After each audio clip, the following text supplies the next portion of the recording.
Ẹ kú dédé àsìkò yìí gbogbo ibi tí afẹ́fẹ́ ètò yìí fẹ́ dé, gbogbo ibi tí ẹ ti ń gbọ́ ètò kò sí mìmì lètò ètò ni kò sí mìmì láti ọwọ́ ọmọ yín olólùfẹ́ yín àbúrò yín Olúwabùkọ́lá Àyàkó tí ẹ mọ̀ sí ìyá ènìyàn rere, aya ènìyàn rere, ìyá àwọn ọmọ rere àti ọ̀rẹ́ ẹ̀yin ènìyàn rere. Ẹ jẹ́ á sọ pé Ọlọ́run ẹ máa ṣe, ọba aláwùrábí tó dá wa sí ẹ máa ṣe. Ọlọ́run a máa mọ rírì yín o, àdúpẹ́ fún oore ńláńlá tí ẹ ṣe fún wa o. Ẹ pa wá mọ́ láti oṣù kìíní títí di oṣù kejìlá, ọ̀pọ̀ òjò rọ̀ ilẹ̀ fi mu, ọ̀pọ̀ omi sàn kọjá abẹ́ afárá, ṣùgbọ́n àánú Olúwa máa gbé wa ró, ó máa dá wa sí. Àánú la máa rí gbà, kì máa ń ṣe mímọ̀ ọ́n ṣe wà. A ṣèbà fún Olódùmarè akọ́dá ayé aṣẹ̀dá ọ̀run, àgádágodo ẹ̀mí wa. A sọ wípé ìbà rẹ Jésù o, ìbà rẹ ọmọ Màríà, Elédùmarè àjúbà rẹ ò mà ṣe o. Ọlọ́run ẹ ṣé o, ẹ gba ọpẹ́ wa o, àdúpẹ́ lọ́wọ́ yín tí ẹ mú wa wà láyé o. Ojú wa tún rí ọdún kérésìmesì ọdún 2025. Ọlọ́run ẹ̀yin ni omi lẹ́yìn ẹja wa tí ẹ kò jẹ́ kí omi kí ó dilẹ̀ lẹ́yìn ẹja wa. Ògo ni forúkọ yín. Kò sí mìmì lètò ni kò sí mìmì. Mo wá sórí ètò lénìí láti fún wa ní ọ̀rọ̀ ìsítí, ọ̀rọ̀ ìyànjú ti ọdún kérésìmesì àti ti ọdún tuntun. Àwọn ènìyàn ti ń béèrè pé ìyá rere kò sí mìmì ńkọ́, kò sí mìmì wà. Ẹ jẹ́ kí n kọ́kọ́ dúpẹ́ lọ́wọ́ àwọn tó ṣùgbà mi níbi stúdíò kò sí mìmì. Àwọn ènìyàn wọ́n ràn mí lọ́wọ́ gan o, wọ́n fi owó ránṣẹ́ o wípé kí a fi ṣe stúdíò kò sí mìmì. Iṣẹ́ ń lọ lórí ẹ̀ àti ìparí iṣẹ́ lórí ẹ̀. Tá a bá tún parí iṣẹ́ lórí ẹ̀, màá fi tó yín létí bó bá ṣe ń lọ. Kí ni mo mú wá lénìí o, gbogbo ẹ̀yin olólùfẹ́ ìyá rere. Lórí kò sí mìmì lénìí, ọ̀rọ̀ ìyànjú ni mo mú wá o. Ṣé ẹ mọ̀ pé kérésìmesì pọ̀pọ̀ sísí ti wà ń ta báyìí, pọ̀pọ̀ sísí ti ń lọ lọ́wọ́. Kí ni ọ̀rọ̀ ìyànjú mi tèní? Ọ̀rọ̀ ìyànjú tí mo mú wá lénìí ni wípé ẹ̀yin ènìyàn wa, ẹ má mà jẹ́ kán kó yín ní pápá mọ́ra. Àwọn wo? Àwọn Tòkunbọ̀ ni, àwọn àtọ̀húnrìnwá, àwọn tí wọ́n fẹ́ wálé fún ọdún kérésìmesì, tí wọ́n fẹ́ tó ń wá pàápàá jùlọ.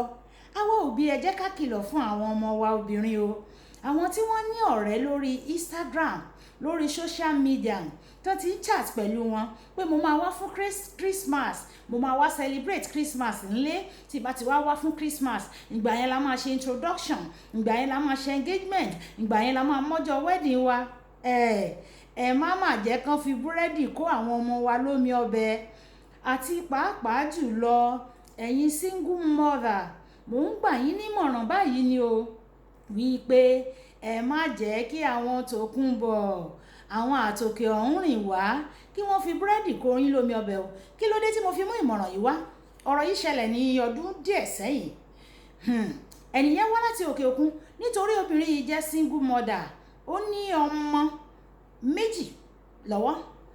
Ọkọ rẹ̀ tí ó kọ́kọ́ fẹ́ ní àkọ́kọ́, ó gba ọmọ ṣùgbọ́n kò gba ìyàwó. Ṣùgbọ́n ó máa ń fi owó ránṣẹ́ sí àwọn ọmọ yìí, owó ilé ìwé, owó gbogbo nǹkan tó bá fẹ́ ṣe. Ọkọ rẹ̀ àkọ́kọ́ yẹn ó máa fi owó ránṣẹ́ sí i. Ṣùgbọ́n ó wá ní ọ̀rẹ́ kan lórí ayélujára. Ọ̀rẹ́ yẹn wá sọ pé òun máa wá ṣe Christmas lọ́dọ̀ ẹ o. Tóun bá ti wá ṣe Christmas lọ́dọ̀ àti New Year, àwọn máa mú ọjọ́ táwọn máa ṣe ìyàwó, ọjọ́ táwọn máa ṣe gbogbo ẹ̀. Lóòótọ́ ló wá o. Àṣé ńṣe ló fẹ́ fi obìnrin yìí tọ ìbàdànù, tí ó fẹ́ fi búrẹ́dì kó lómi ọbẹ̀ jẹ, tó fẹ́ kó ní pápá mọ́ra.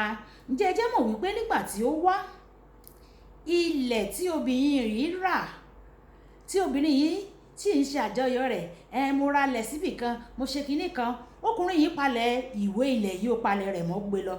Àti ẹ̀rọ tí bàbá ọmọbìnrin yìí rà fún, ẹ̀rọ ìbánisọ̀rọ̀ rẹ̀ tí ó jẹ́ ẹ̀rọ ìbánisọ̀rọ̀ tí ó níye lórí, ó palẹ̀ rẹ̀ mọ́ gbé lọ o. Ó sì tún ja obìnrin yìí lólè ara o.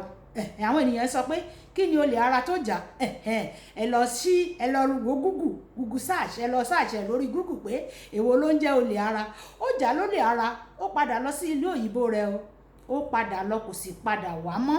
Ẹ jẹ́ ká kìlọ̀ fún àwọn ọmọ wa, pàápàá jùlọ àwa òbí tí a bá ná ọmọ sí ilé ìwé ẹ̀kọ́ gíga. Ó yẹ kí wọ́n ti darí sí ilé báyìí, nítorí gbogbo àwọn ilé ẹ̀kọ́ gíga yẹn ni wọ́n ti fún àwọn ènìyàn ní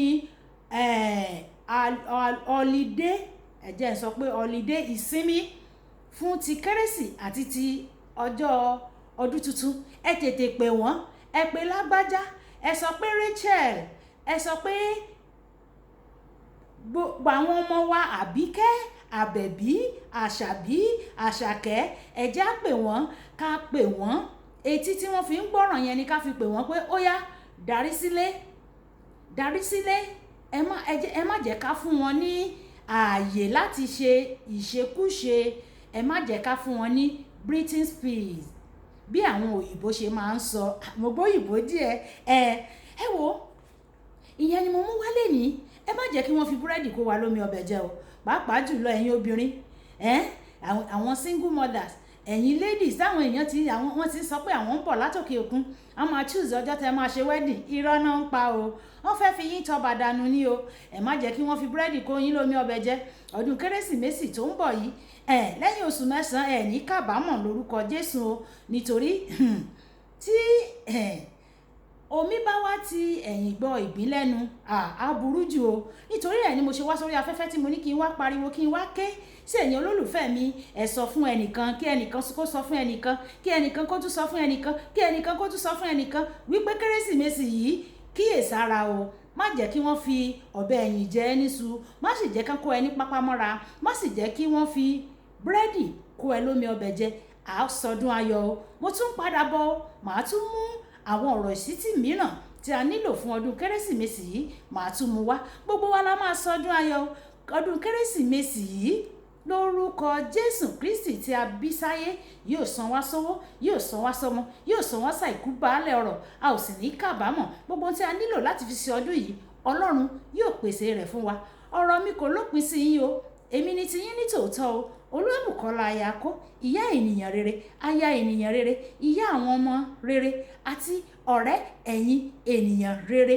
Ká fi re pàdé o. Ó dàbọ̀.